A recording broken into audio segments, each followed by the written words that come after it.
Probably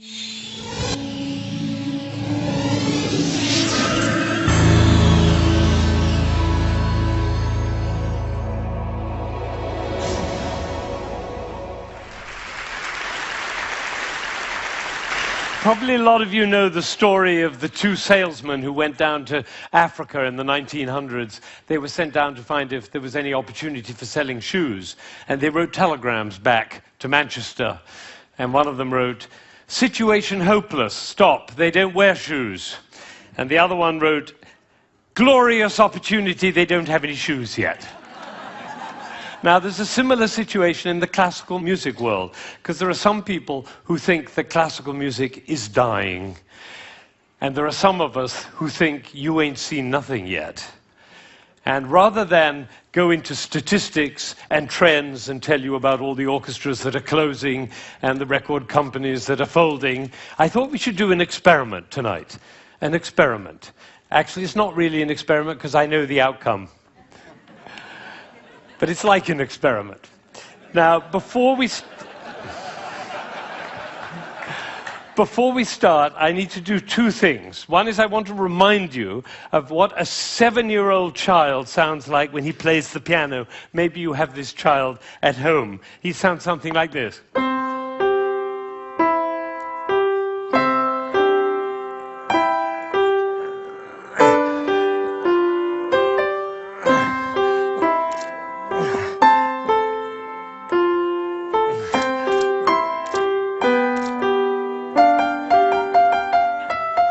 I see some of you recognize this child. Now, if he practices for a year and takes lessons, he's now 8 and he sounds like this. And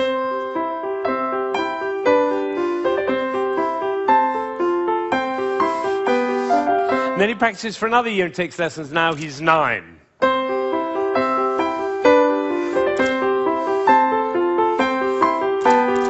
And then he practices for another year and takes lessons, now he's 10.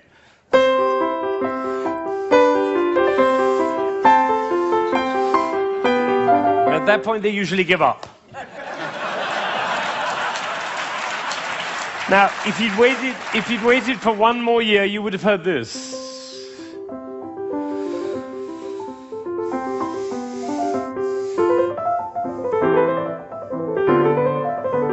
Now, what happened was not maybe what you thought, which was he suddenly became passionate, engaged, involved, got a new teacher, he hit puberty, or whatever it is. What actually happened was the impulses were reduced. You see, the first time he was playing with an impulse on every note.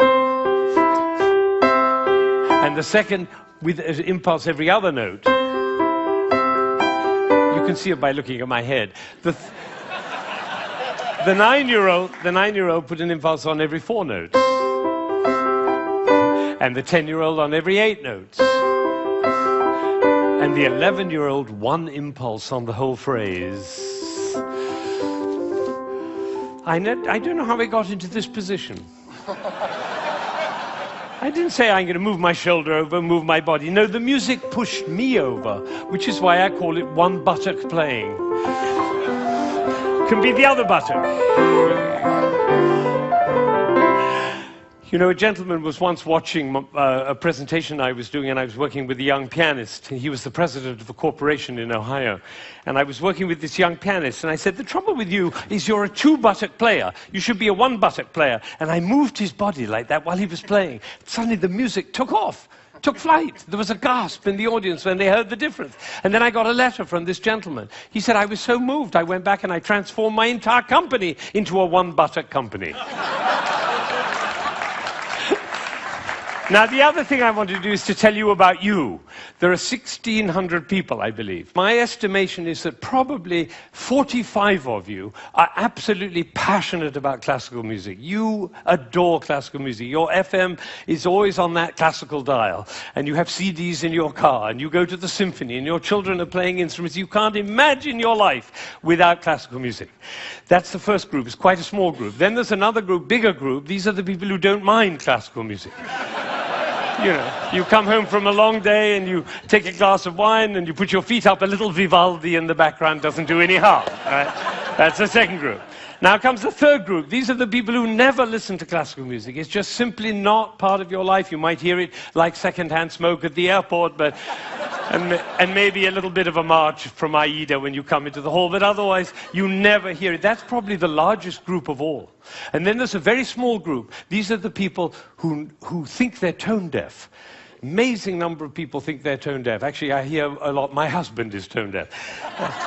Actually, you cannot be tone deaf. Nobody is tone deaf. If you were tone deaf, you couldn't change the gears on your car, in a stick-shift car. You couldn't tell the difference between somebody from Texas and somebody from Rome. And the telephone. If your mother calls on their miserable telephone, she calls and says hello. You not only know who it is, you know what mood she's in. You have a fantastic ear. Everybody has a fantastic ear. So nobody is tone deaf.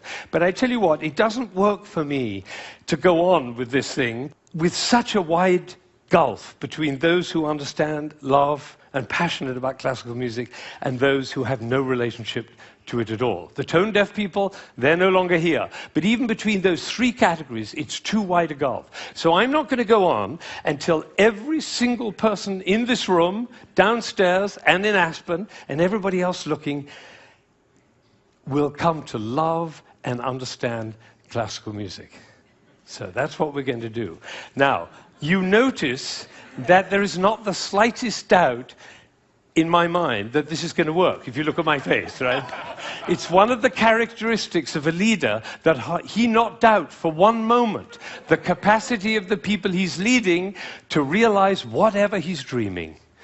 Imagine if Martin Luther King had said, "I have a dream!" Of course, I'm not sure they'll be up to it. All right, so I'm going to take a piece of Chopin. This is a beautiful prelude by Chopin. Some of you will know it.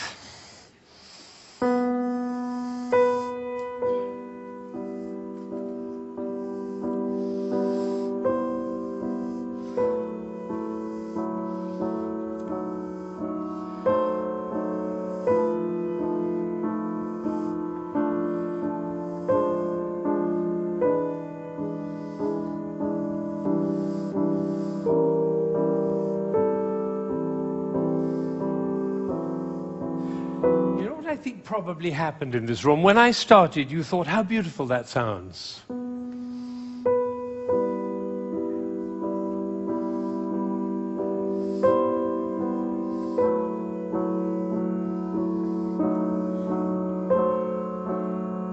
I don't think we should go to the same place for our summer holidays next year. It's funny, isn't it? It's funny how those thoughts kind of waft into your head when we're listening to classical music. And of course, if the piece is long and you've had a long day, you might actually drift off. And then your companion will dig you in the ribs and say, "Wake up, it's culture!" And then you feel even worse. But has it ever occurred to you that the reason you feel sleepy in classical music is not because of you, but because of us? Did anybody think while I was playing, why is he using so many impulses? If I'd done this with my head, you certainly would have thought it.